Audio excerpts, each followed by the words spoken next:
Welcome to Come and See, your podcast for finding truth in a world of chaos. Brought to you by All for Jesus Living Waters Ministry. With host and founder Richard Case and co-host and retreat leader Kathy Ricconi. Today is our special guest day, where we will hear from a friend of the ministry who will share their insight and stories on truth in this chaotic world. And now your host, Richard Case.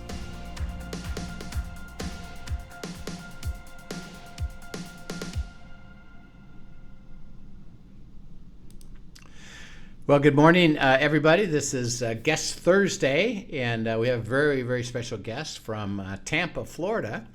Been on our broadcast are Dave and Melissa Dunkel.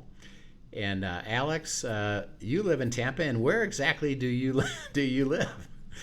I'm literally Dave and Melissa Dunkel's literal next door neighbor. Yeah, That's great. Yeah, neighbor, which is actually part of the story a little bit of what Alex will share about some things that happened with him, and we're very excited to have you. How is it down in Tampa? Is it warm right now? What's going on?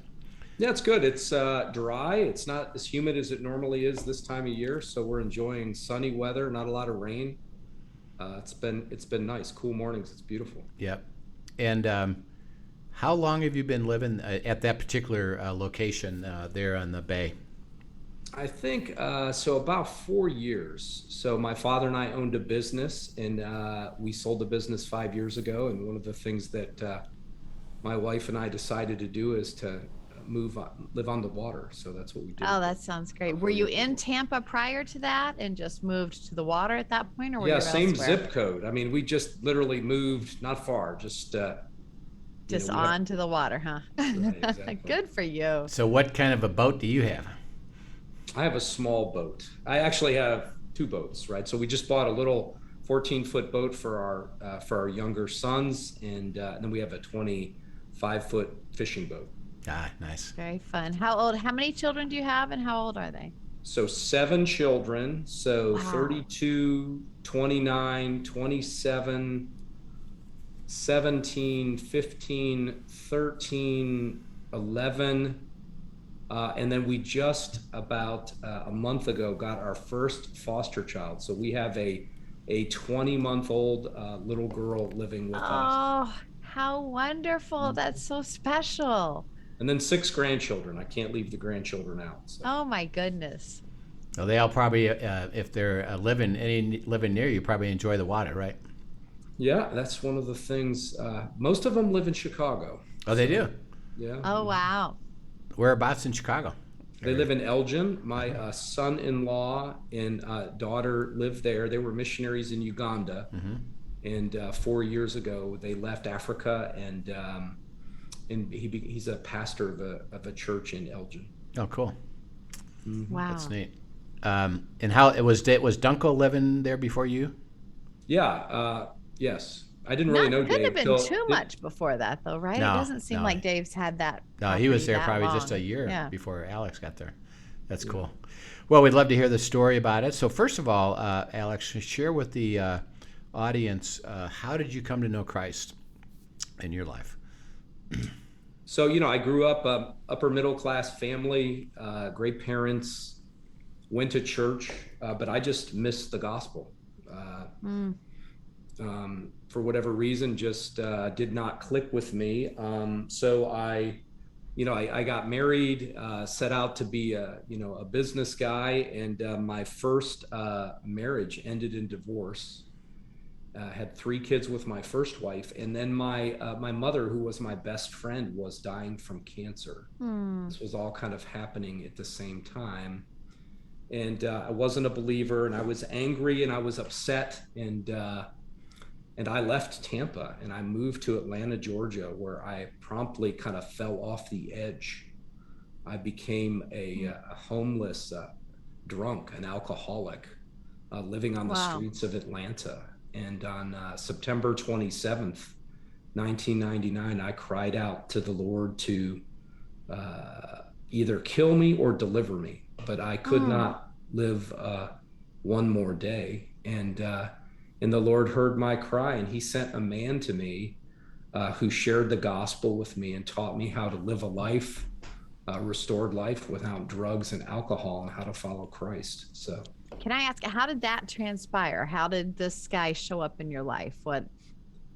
I cried out, and the next thing I said, well, what's the first thing that I could do? So I went to an AA meeting, and this guy was at that meeting. He came up to me after the meeting, and he said, look, many of the things you hear here are not true. What you need, this is about the reclamation of your soul, and I can help you turn your life around by pointing you to Christ.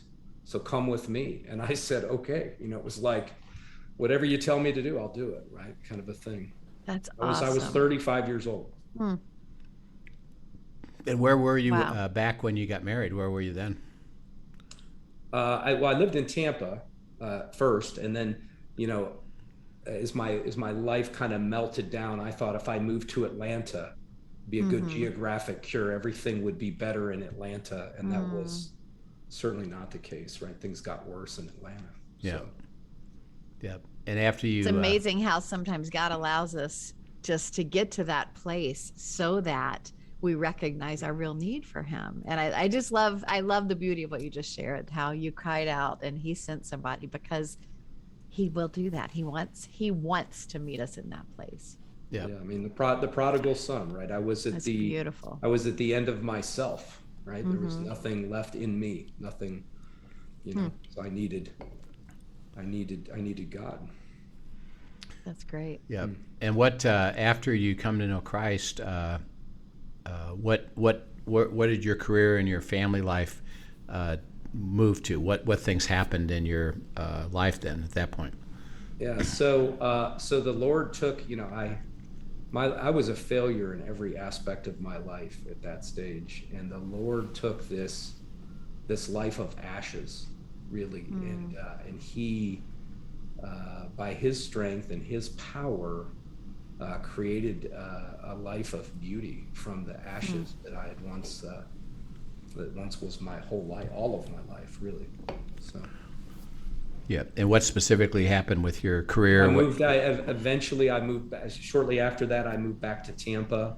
My 3 children from my first marriage, they came to live with me full time. I reconciled my relationship with my father. We worked together to build this equipment business in Florida and Georgia, and God blessed that. My restoration with my family. I met a woman, her name's Melissa, whom I'm married to today at church. And, God certainly did for me what I could not do for myself, and introduced me to Melissa. And we have 4 children together. And in my broken and shattered life was restored. Yeah. In that process, do you mind me asking, did the gentleman that you, that actually introduced you to Christ, did he walk alongside and mentor you for a little while? Did you plug into a church, have some some other key people in your lives that walked alongside you? How did that transpire? Yeah, I mean, he was pretty tough, right? He was a taskmaster. Simple things like put your shoes under your bed before you go to bed at night, so that you'll remember when you're getting them, that you'll be on your knees and you'll remember that you should cry out to the Lord to protect you and give you strength to make it through the day.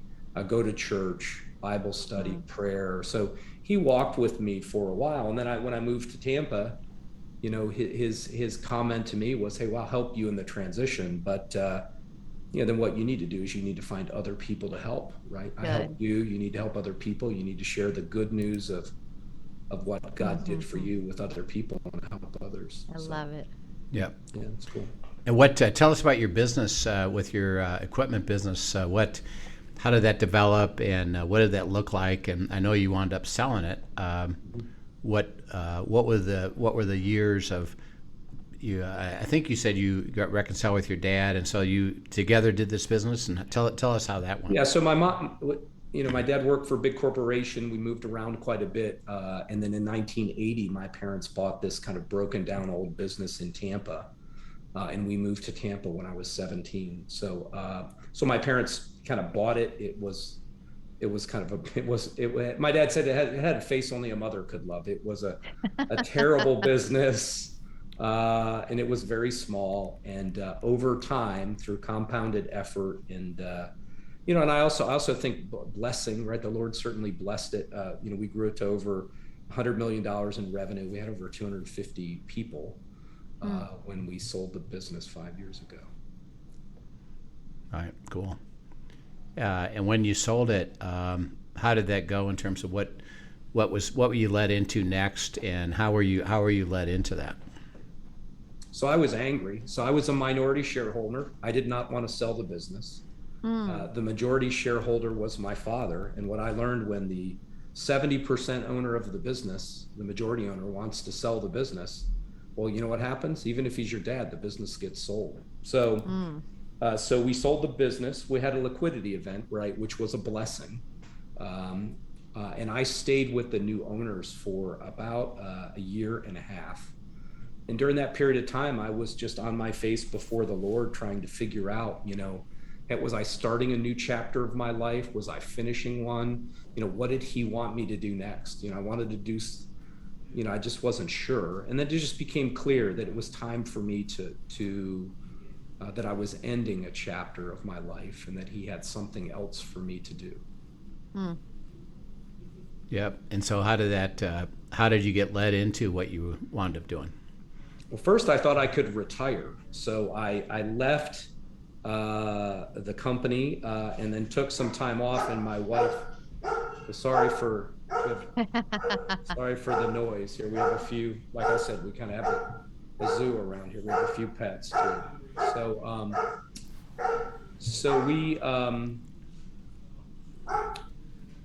what was your question again? I'm sorry. How did you? How were you then, as you were being led into your next thing? What did that look like? What were the things that you went through to now be led into what you wind up doing now? Okay. Yeah. So I read a book called Halftime, written by Bob Buford, which was pretty impactful. And it just became clear that the one thing that I wanted to do was do something that would have a multiplied impact for the kingdom. And I also wanted to do something where I could control my own schedule, with 7 children and all of these kind of things that we have going on. Being able to control my own schedule was important to me. So that was kind of the filter. I'm sure Melissa appreciated that aspect as well. Yeah. I mean, it's, when we were growing the equipment business, I worked a lot of hours and traveled a lot. So, I wanted to be more available for her too. I was kind of not. I kind of was like, well, I got to do this. You manage everything. I'll see you in a week, right? Kind of a thing. So. Yeah. So how did you process, and where are the things that led you into, moving into C12? Yeah, so I learned about C12. I'd never heard of C12. I live right next door to Dave. I went to the same church with Mark Dillon, who was a chair for over a decade, and no one had ever talked to me about C12, and I joke about it now. I said, I must not have been a good enough Christian for them to think I would be a prospect to join. So I learned about C12. I met with Scott and Terry, and then I love Scott and Terry. Yeah, and so spent some time with them, and they said, well, you should go talk to some of our members. And they said, well, you should go talk to this guy, Dave Dunkel. And I said, well, okay, sure, but he's my neighbor. And they're like, he's your neighbor? I said, he's my literal neighbor. And so it was interesting. So I spent a fair amount of time with Dave, and he kept giving me riddles of scripture. Well, you know what you need to do? You need to abide in the vine. You need to ask, you need to seek, you need to knock. And I was like, okay, well, what does that mean? And he says, well, I'd be happy to process this decision with you about whether or not you think God wants you to be a C12 chair.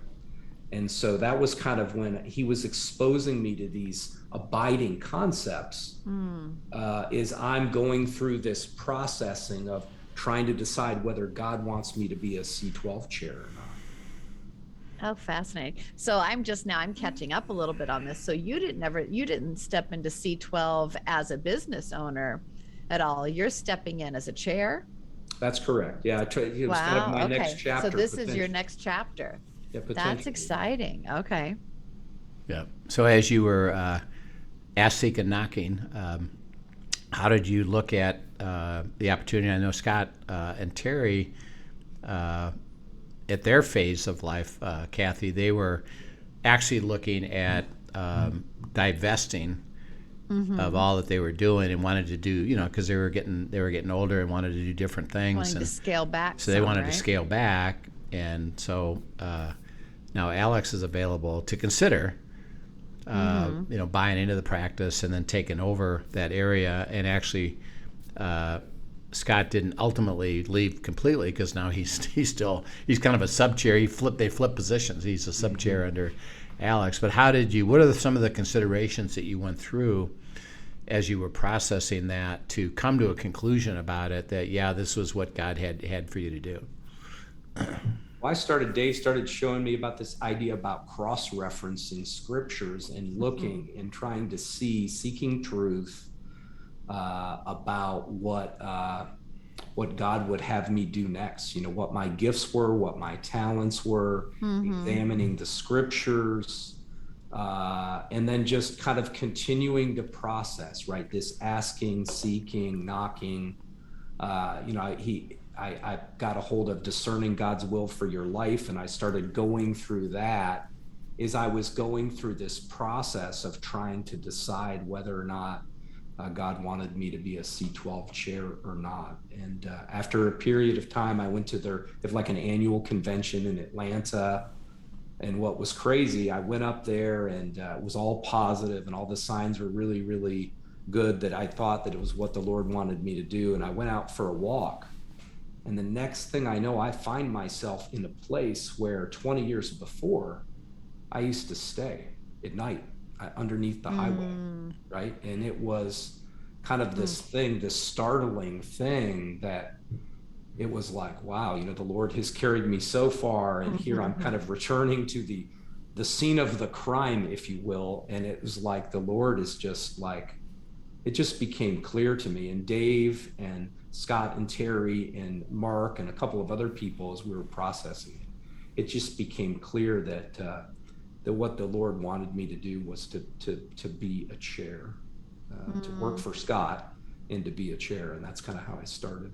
Yep. I love that he actually took you to a point that shows you the redemption story, the full circle of the redemption story as he led you into that. That's beautiful. Yeah, it was cool. So you actually then stepped into being a chair. Associate chair working one of his groups, right?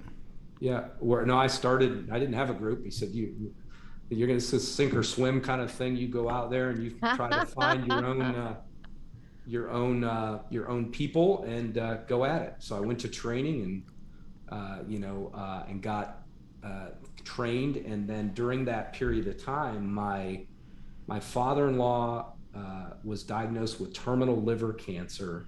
And then my oldest son, who was a Navy SEAL, suffered a traumatic brain injury when he was deployed in Yemen. So I've got all these things going on at home, all these kids, and then I've got my father-in-law, who lived in Tampa, was dying from cancer, and my wife and I were his caregivers. And then my son, who now was back in San Diego after his deployment, is married and has a baby, and he's kind of a mess, kind of a train wreck, actually, from his accident.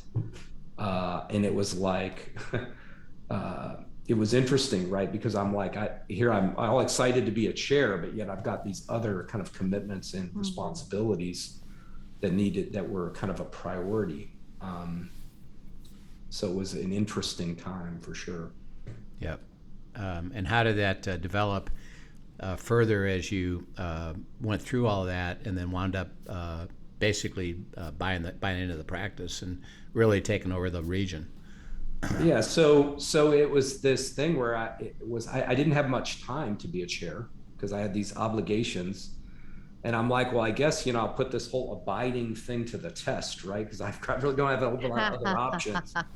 And so I really tried to tune my ears to what the Lord would have me do on every given day. And what was just unbelievable is that the Lord provided So I ended up building a group faster than anybody in the history of C12, but Wow. it really wasn't Alex. It was clearly the Lord's hand on directing my steps. And then in 2019, and I didn't become a chair till midway through the year. I won this Rookie of the Year award with C12, but it was really not anything. It wasn't that I was so smart or that I was so great or had all these skills. It was just that the Lord, I just listened to him and did what he told me to do. And the results really they're really his results, not really mine. So, and then Scott got sick, right? He had some tests and there were some complications from the tests, and he and Terry was hospitalized for about a month. And they called me to the hospital and they said, we need to talk to you. And I said, okay.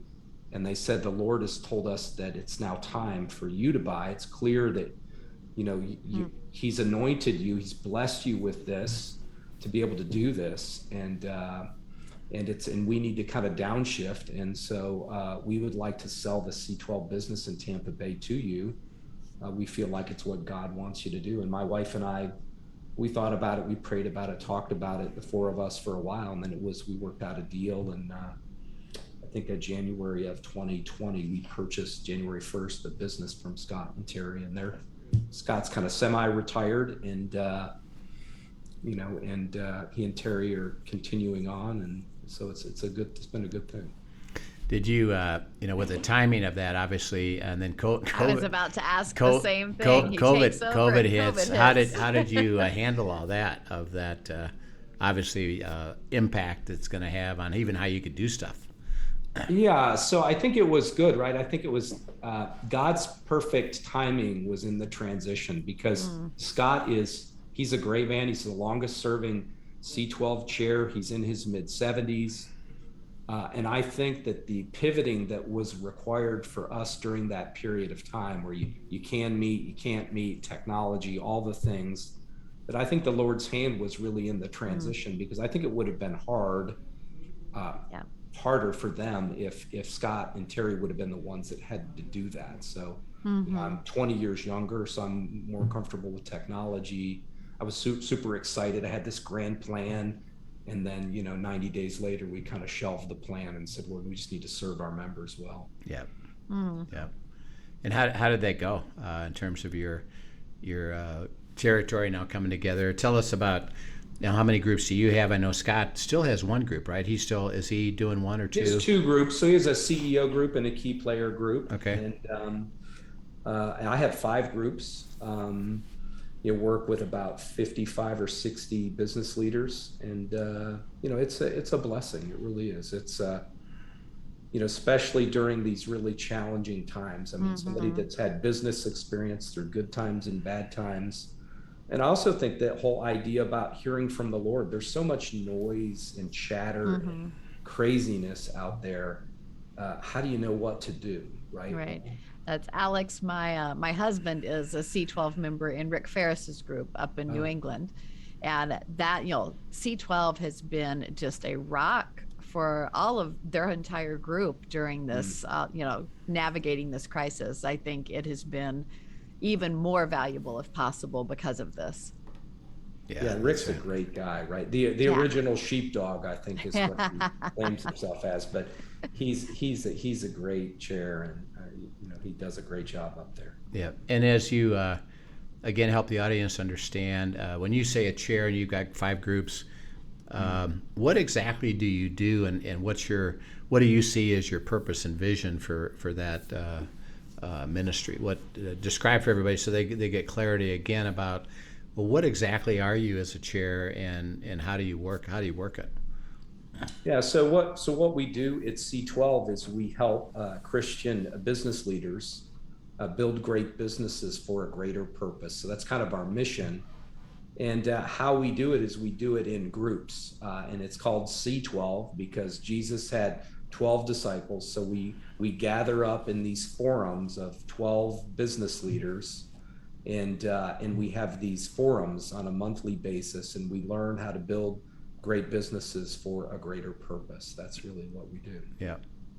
And then how much, in addition to your So you have a group meeting. You also have what's called one-on-ones. What is that like? What do you do with that?